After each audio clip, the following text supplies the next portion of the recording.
All right, folks, let's talk about the election. Donald Trump's electoral map expanding, and America's having a real political realignment. It's very interesting. Joining us now, Steve Hilton, Fox News contributor, and Alex Marlow, editor-in-chief of Breitbart News, co-author of the Breitbart Business Digest, and author of Breaking Biden. Very interesting. Alex Marlow, I'll start with you. A couple of good articles out today. Matt Continenti, for example. Trump's coalition looks like it's a broad-based working folks, white, African American, Hispanic, Latino, young people, women perhaps. He is breaking through in ways that no Republican has broken through in a very long time, which probably attests to his lead in the polls. What do you make of that, Alex Marlow?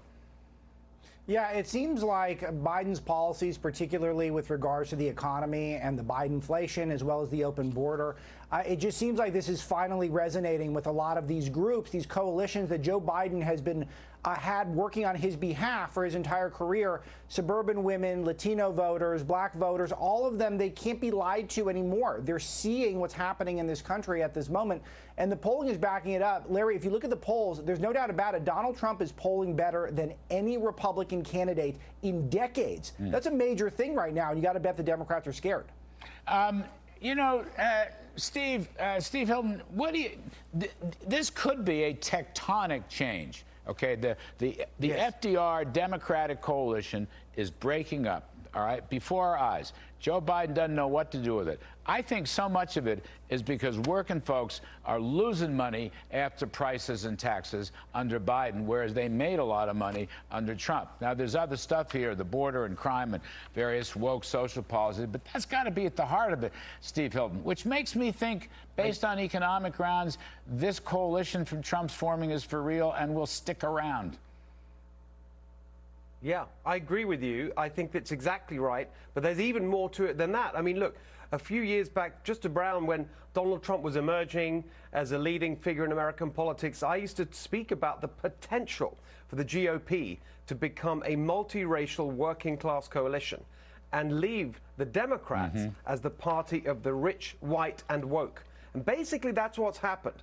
And it is all the economic issues you talk about, but there's something deeper as well, which is Donald Trump's personality and the way he engages in politics and the whole tone of the conversation. Remember, he's someone who spent his career, most of his career before television, with working class people. He worked in construction. He understands them. He speaks their language. And so the language and the message of the GOP has become much more direct and pragmatic and relevant to working class people, where you see with the Democrats, they're off with the academic elites talking this at an intellectual gobbledygook, and people don't want that. They want practical things that improve their lives. Yeah, no more college professors. Alex Marlow, the other interesting thing going on, Trump's going to widen the map. Trump's going into Virginia, Trump's going to New Mexico, Trump's going to Arizona, Trump's going to Minnesota, and you know what?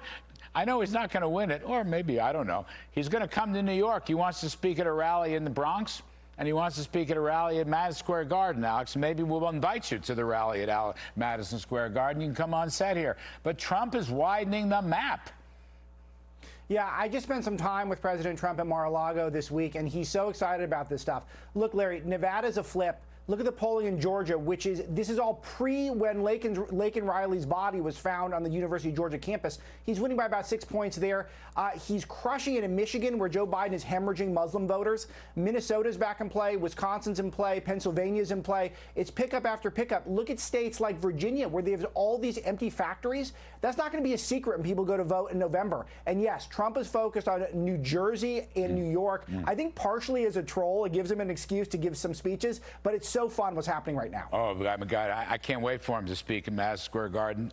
People around here are just going to go berserk, crazy on the streets. Steve Hilton, last word, 30 seconds. Trump's going to speak in California, so baseball player Steve Garvey can be the next senator. What do you make of that?